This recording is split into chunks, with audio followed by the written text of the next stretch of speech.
Hiei is one of the most popular characters in Yu Yu Hakusho, and in anime in general.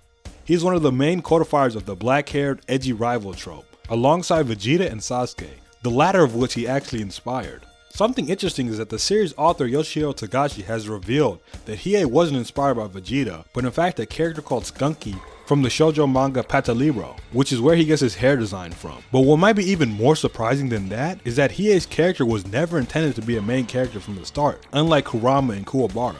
So Hiei is as much of an outsider conceptually as he is in the series.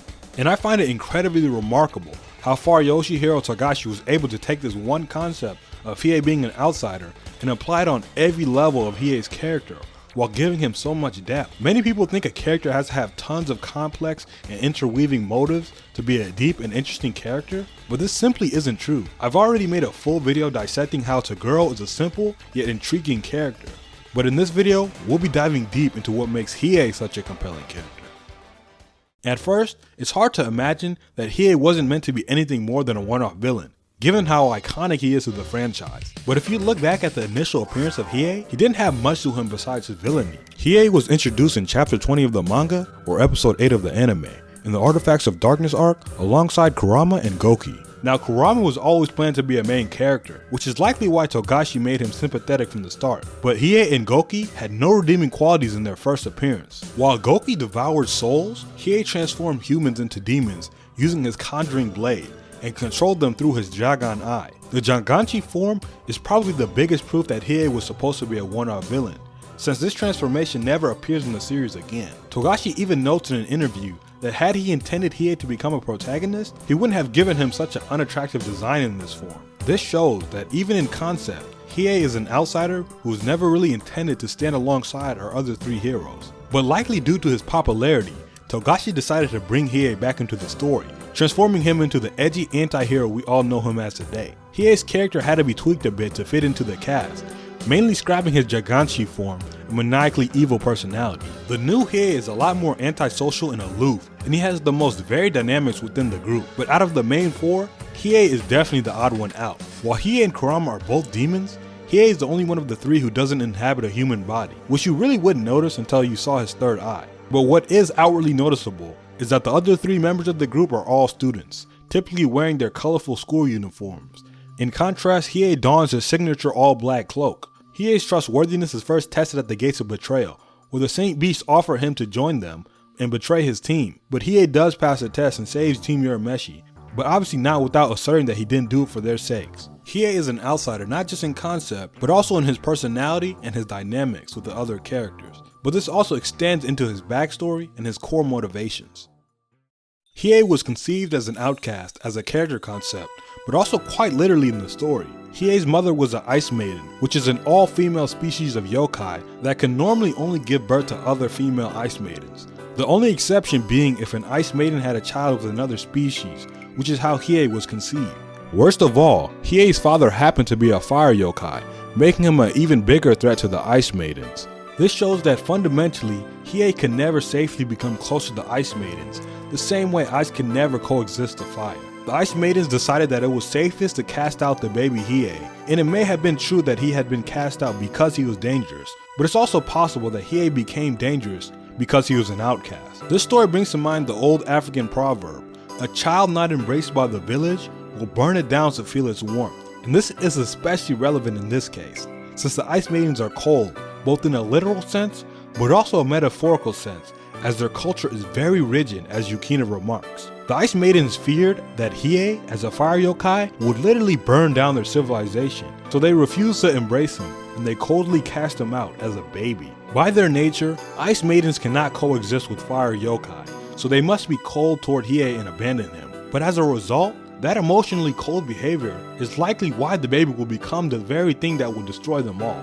I think it becomes a self-fulfilling prophecy when you take into consideration how this story works, both on a literal level when you take into account the fantastical elements, but also on a thematic and symbolic level. The most important symbol when it comes to Hiei's character is his jewel. There are technically two jewels that Hiei wears throughout his life.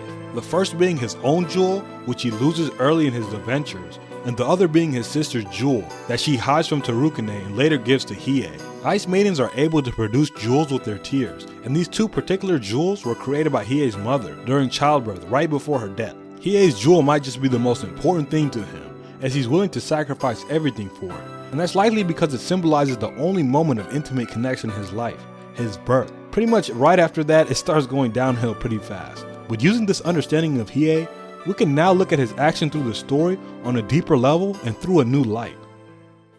Initially, Hiei was introduced to us as a creepy eye demon, but in his backstory, we learned that he was a powerful fire yokai as a child. We know the meta reason for this was to make Hiei a much more appealing character and a popular character, but the in-story character reasons now make a lot more sense now that we understand Hiei's motivations and the significance of the jewel. Finding his lost jewel explains why he sacrificed all of his power, going from an A class to a D class in order to implant the Jagan Eye. The physical value of the jewel did not matter to Hiei as much as the connection that it symbolizes. It's Hiei's equivalent of the straw hat in One Piece. But Hiei also uses the Jagan Eye to seek another connection, his home of Hyoga, where the Ice Maidens reside. There are only really 2 living Ice Maidens that Hiei has a connection to. Roy, the friend of Hiei's late mother and the one who cast out Hiei, comes to regret her decision and asks Hiei to kill her first before he wipes out their civilization. But Hiei at this point does not have any desire to do so, seeing their culture as cold and dead already. There's no warmth to be felt from burning down a city of ice. But this leads Hiei to a search of his one and final connection, which is his twin sister Yukina. And it is during the search for Yukina that Hiei enters the story in the first place. The first of the main cast that Hiei actually meets in his search for Yukina was Kurama, which is shown in the extra chapter of the manga or the 2 Shots OVA. In short, the story features Hiei and Kurama fighting because of some misunderstanding, and then teaming up against a stronger demon. Because of this interaction and knowing Kurama's reputation in the demon plane, Hiei respects Kurama a lot, consistently warning others not to underestimate the Fox Spirit. Now, because this was written during the Dark Tournament arc, it was very easy for Togashi to tie the story in with Hiei's search for Yukina. After that, chronologically, it takes us to Hiei's first appearance in the manga, which is harder to reconcile with his backstory. I don't understand why he would need to create an army to find Yukina when he has the Jagan Eye, which is way more effective, but it is during this section of the story where he is first put into a team with Yusuke, Kurama, and Kuwabara. And if you think about it, this is probably the first and only long-term connection that Hiei has ever had. Hiei does somehow remember being a baby, but he never really had time to form a connection with his mother or his sister. And despite Shigure being his surgeon and sword trainer, Hiei's relationship with Shigure seemed to be very transactional. Kuwabara has a much more comedic rivalry with Hiei, and that's putting it very generously. It's likely that Hiei messes with Kuwabara in a friendly way, but if we're being honest, there's no scene to point at that proves for certain that Hiei doesn't actually hate Kuwabara, which is actually pretty funny to think about. But Hiei does rush to Kuwabara when he is killed by Toguro, but we really don't get to see much of his reaction. I personally don't think the Dark Tournament arc did much for Hiei's character, as he's not really challenged internally to the point where he progresses. But Hiei does become more of a team player, and through taming the Dragon of the Darkness Flame, he progresses in power enough to regain the strength that he lost through the Jagan Eye transplant, which sets up his character better for the next 2 arcs. Hiei and Yusuke go from enemies in their first meeting to rivals, and we do eventually get a rematch in the Chapter Black arc that really shows how Hiei views his friends. In the Chapter Black arc, a portal connecting the demon and human planes is opened, and Yusuke's team attempts to stop it. Hiei refuses to help initially, claiming that the portal being open is more beneficial to him, but he shows up midway through the arc to save Yusuke from the sniper. Hiei eventually does join Yusuke when he offers him the Chapter Black tape as a reward, but this is clearly not the reason why Hiei joins Yusuke. The Chapter Black arc, with all its darkness, seems like something that Hiei would want based on the appearance that he puts on.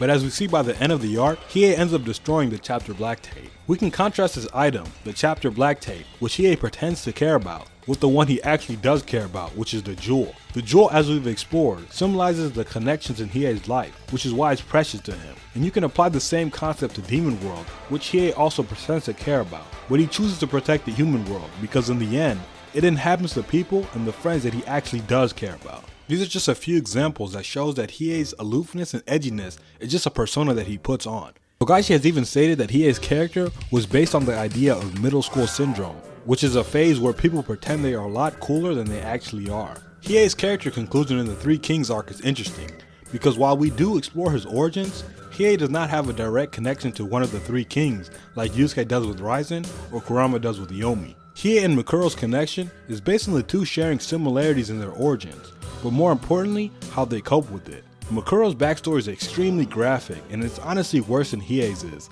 especially in the manga, so I'm not going to cover it in depth here. But they both are treated horribly by their parental figures and resort to self-harm to cope with it.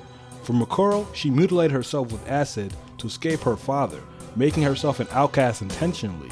And for Hiei, as we've seen through his first uses of the Dragon of the Darkness Flame and cutting his arm off in his fight against Shigure, he's fully willing to harm himself and even die. In the manga, Hiei tracks down and delivers Mukuro's father to her as a birthday present, but I personally prefer the anime's resolution for these two storylines. Hiei fights and loses to Mukuro in the Demon World tournament, but Hiei manages to break her shackles to symbolically free her from her past. Now while this serves as a great ending for Mukuro, I think Hiei's character still remains unresolved by the end of the series. Like we've explored, Hiei's character is all about him being an outcast and unable to get closer to others. So I think the fitting conclusion for Hiei's character would be for him to reveal himself to Yukina as her brother and start a new relationship. This is what Hiei's character has been leading to, the reason why he implanted the Jagan Eye, and the reason why he came into human world in the first place. It was all in order to find his last and only connection. And I think it's a shame that throughout the 175 manga chapters and 111 episodes, we did not get this one scene. But we did get something close in an OVA, where Yukina refuses to take back her jewel from Hiei, which heavily implies that she knows that Hiei is her brother. But in the end, Hiei did find a connection, Team Urameshi, which is why I think his conclusion still works. Although he's lost his family, he has found a new family. Hiei is a character that seems very edgy and generic, which he kind of is, since he is one of the reasons why the trope is so common in the first place. But that doesn't mean he does not have depth to him, as we've explored. Hiei is the character who is an outcast and an outsider on every level, from his initial conception to his personality to even his origin. But deep down, his character is based on a need and desire for human connection. Hiei is an outcast, not because he doesn't want connection, but because he's bad at it. But throughout the story and his journey, he's gotten a lot better. But what do you think? Is Hiei a deeper character than he lets on, or am I just yapping about nothing? Or am I missing something that makes Hiei's character a lot more complex than I'm even portraying him as? Be sure to leave your thoughts and any other suggestions on videos in the comments. Also check out the dissections of the other two main characters in Yu Yu Hakusho, along with the villain dissections. And while you're at it, check out the dissections of the other arcs, especially the Three Kings arc, as I dissect that controversial ending and try to propose an alternative ending. And with that, thank you for watching, and I'll see you in the next dissection video.